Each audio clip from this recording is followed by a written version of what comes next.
அனைவருக்கும் வணக்கம். 2026 தமிழ்நாடு சட்டசபை தேர்தல். எல்லாரும் அப்படியே ஆவலோட முட்டாள்களா காத்திருக்கிறோம். நம்ம என்றைக்குமே காலங்காலமா முட்டாள்களாகத்தான் இருந்திருக்கிறோம் அப்படிங்கிறத இந்த வீடியோவில் விளக்கமாக பார்த்துடலாம். இந்த எலெக்ஷன் நேரத்தில் செலவுகள் அப்படின்னு இருக்குது. கட்சி இந்த தேர்தல் செலவுகள் அப்படின்னு போட்டு ஒரு கணக்கை காமிச்சு ஓட்டுக்கு பணம் கொடுக்கறது, தோரணம் கட்டுறது, பேனர் கட்டுறது, இன்னும் என்னென்ன மைக் செட் கட்டுறது, இப்படி வண்டி வாகன டீசல் செலவுலேருந்து எல்லாம் கட்சி செலவழிக்கும். இந்த காசெல்லாம் நம்ம நினச்சிட்ருக்கிறோம் போன ஆட்சியில் சம்பாரித்து வச்சுருந்து அதை இந்த ஆட்சி வர்றதுக்கு முன்னாடி அதை செலவு செஞ்சு ஓட்டு வாங்கி அவங்க ஆட்சிக்கு அப்படின்னு நம்ம நினச்சிட்ருக்குறோம். அது மிகவும் தவறான ஒரு கருத்து அப்படிங்கிறத தெளிவாக பார்த்துருவோம். இப்போ தமிழ்நாட்டில் ஏராளமான கட்சிகள் இருக்குது. இந்த கட்சிகளுக்கெல்லாம் தலைவன் அப்படின்னு போட்டு ஒருத்தன் இருப்பான். தமிழ்நாட்டில் இருக்கிற எந்த கட்சிக்கும் தலைவனுக்கு உண்டான தகுதி எவனுக்குமே கிடையாது அப்படிங்கிறது தான் நிதர்சனமான உண்மைங்கிறத அனைவரும் புரிஞ்சுக்கணும். வேறு வழி இல்லாமல் நம்ம இவனுங்களை எல்லாம் சகிச்சுக்க வேண்டியது இருக்குது அப்படிங்கிறத தவிர வேறு ஒன்றும் கிடையாது. உண்மையிலுமே அறிவுள்ளவர்கள் இப்படி தான் நினைப்பாங்க. ஆட்டு மந்தைகளும் காட்டு மிராண்டி பயல்களுக்கும் ஒரு மக்களாக இருக்கிற ஒரு நாட்டில் தலைவன் எப்படி இருப்பான்?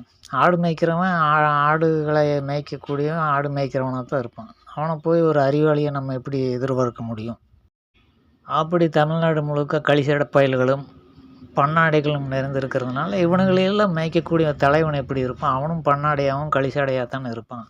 இதில் போய் அறிவுள்ளவனையும் எல்லா துறைகளையும் தேர்ந்த ஒருத்தன் முதலமைச்சராக வரக்கூடிய சூழ்நிலையெல்லாம் தமிழ்நாட்டில் என்றைக்குமே வரப்போகிறதில்லை. ஒரு முதலமைச்சர் என்றால் எல்லா துறைகளும் சகல துறைகளிலும் தெளிந்த அறிவுடைய ஒரு வல்லவனாக இருக்கணும். இதுவரைக்கும் அப்படி எவனாவது இருந்திருக்கானா அப்படின்ட்டு நம்ம யோசிக்கணும். தமிழ்நாடு என்பது அறிவு பெற்று விடக்கூடாது, வளர்ச்சி அடைந்து விடக்கூடாது.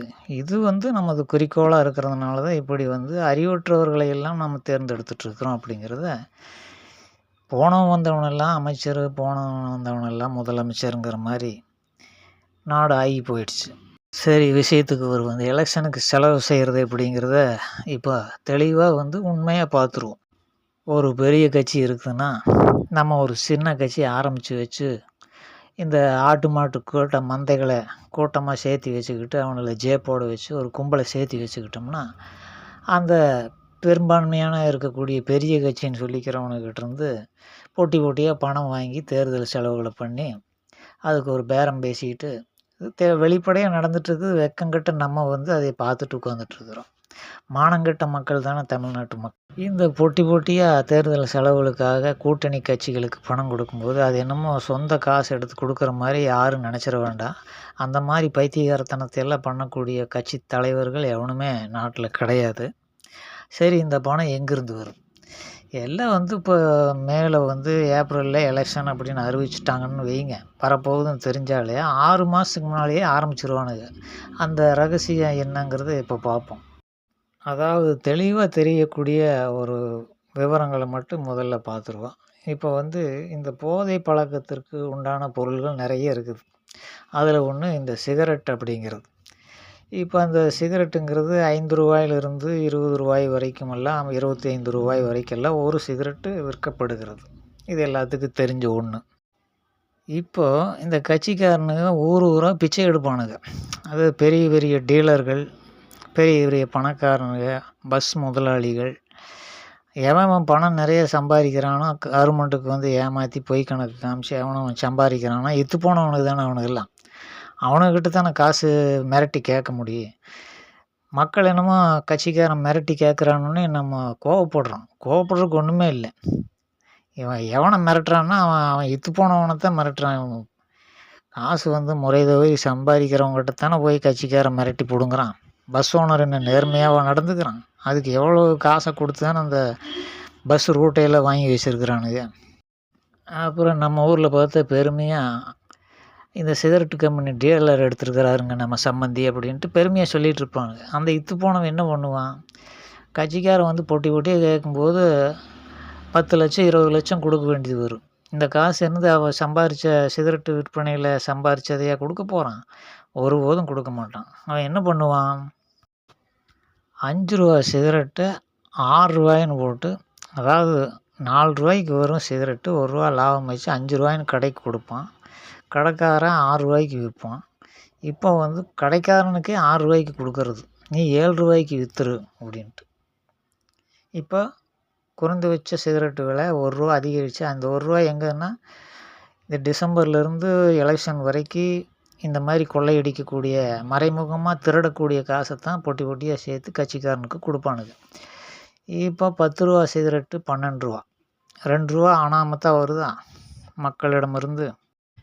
நான் சொல்லுவது யாருக்கு நம்பிக்கை இல்லைன்னா, கடைகளில் இந்த சிகரெட் பாக்கெட்டை வாங்கி பாருங்கள். எம்ஆர்பின்னு போட்டு ஒரு பாக்கெட்டில் ஒரு ரேட்டு போட்டிருப்பான். அந்த ரேட்டுக்கு ஒருபோதும் நீங்கள் வாங்க முடியாது. கூட ரூ. 2 ரூ. 3 ரூ. 5 வைத்து தான் நீங்கள் வாங்க முடியும். டெஸ்ட்டுக்கு வேணால் சிகரெட்டு பிடிக்காதவங்க கூட இதை போய் பார்த்து நம்ம உறுதிப்படுத்திக்கலாம்.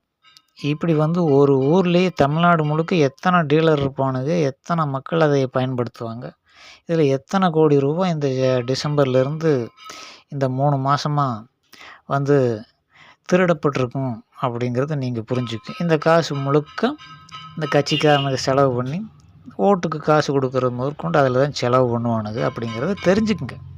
பிச்சை எடுத்த காசையே பிச்சைக்காரனுக்கு கொடுக்கறது. இப்படி ஒவ்வொரு பொருள்களையும் மறைமுகமாக ரூ. 1, 50 காசு, ரூ. 2, ரூ. 3 இப்படி வந்து திருடுறது. மக்கள்கிட்டேருந்து திருடி அப்புறம் மக்களுக்கு செலவு பண்ணி, மக்கள் கையில் பிச்சையாட்ட கொடுத்து ஓட்டை வாங்கி மறுபடியும் வந்து திருடுறது. இந்த மானங்கெட்ட பொழைப்புக்கு பேர் அரசியல் அப்படின்ட்டு உலகம் சொல்லுது. நம்ம அதை வேடிக்கை பார்த்துட்ருக்கோம். இந்த நவம்பர், டிசம்பர், ஜனவரி, பிப்ரவரி, மார்ச் இந்த 5 மாதத்துலேயே வந்து சிகரெட்டில் மட்டுமே குறைஞ்ச வச்சது ஒரு 100 கோடி ரூபா இந்த மாதிரி டுபாக்கூர்த்தனமாக கொள்ளையடிச்சிருப்பானுங்க தமிழ்நாடு முழுக்க. அதுபோல் ஒரு பொருளுக்கு இப்படின்னா எவ்வளோ விதமான பொருட்கள் இருக்குது. அத்தனை பொருள் கணக்கு போட்டு பாருங்கள். ஒரு குறைஞ்சி வச்சு 5000 10,000 கோடி ரூபா இதில் திருடிடுவானுங்க. அதைத்தான் வந்து எலெக்ஷன் டைமில் செலவு பண்ணுறானுங்க அப்படிங்கிறது தெளிவாக புரிஞ்சுக்குங்க. எப்போவுமே எலெக்ஷன் வருதுனாலே விலை ஏற்றமாகி போயிடும். நானும் பல வருடங்களை பார்த்துட்ருக்குறேன். இந்த ரகசியம் என்னங்கிறது இப்போ தான் புரியுது. அதைத்தான் உங்கள்கிட்ட நான் பகிர்ந்துக்கிட்டு இருக்கிறேன். சரி, இந்த ஆட்டு மாட்டு மந்தைகளுக்கு வந்து நம்ம என்ன சொன்னாலும் புரிய போகிறதில்ல. தேர்தல் வந்தோடனே அவனவன் அப்படியே கட்சி அபிமானி அப்படின்னு ஓட்டு மானங்கெட்டு போய் கொண்டு போய் ஓட்டை போட்டுட்டு வருவானுங்க. நம்ம என்ன சொல்லி என்ன நடக்க போகிறது ஒன்றும் கிடையாது.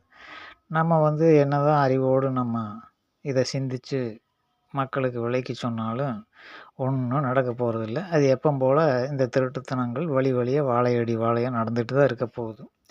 இருந்தாலும் நம்ம தெளிவுபடுத்துகிறோம், இப்படியெல்லாம் நடக்குதுடா, அதெல்லாம் புரிஞ்சுக்கிட்டு அப்புறம் ஓட்டை போடுங்கடா அப்படின்னு சொல்வதற்காகத்தான் இந்த வீடியோவை நம்ம பகிர்ந்துருக்கிறோம்.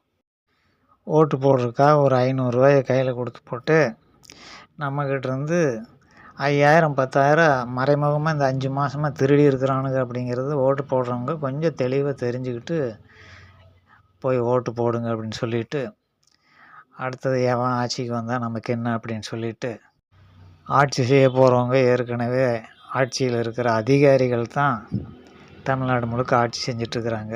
இந்த ரப்பர் ஸ்டாம்புகள்லாம் இடையில வரும் போகும், இதை நம்ம பெருசாக நினச்சிக்கிட்டு இப்படி வந்து நம்ம திருடு கொடுத்துட்ருக்குறோம் அப்படிங்கிறத புரிஞ்சுக்கிட்டு இன்னொரு வீடியோவில் சந்திப்போம். நன்றி.